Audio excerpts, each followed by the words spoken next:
Welcome to our lesson about using guide curves. I've got two profiles that I've already created here, and I've got 4 guide curves. Let's begin by activating the Lofted Surface command. First, I select the profiles. We get our preview. Now let's select the guide curves. There's my first one. Click OK. Notice that the entire loft is affected by this guide curve. There's a reason for this. It's because I've got 2 next guides selected under Guide Curves Influence.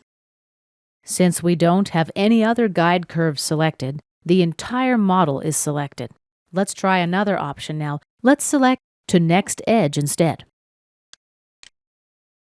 And you can see the immediate difference in the preview. Let's select a second guide curve now. Click OK. Let's change the guide curve's influence to global. Now the entire model is affected by both guide curves. Let's select the 2 remaining guide curves to see how the model changes. And this concludes our lesson about using guide curves on your lofted surface.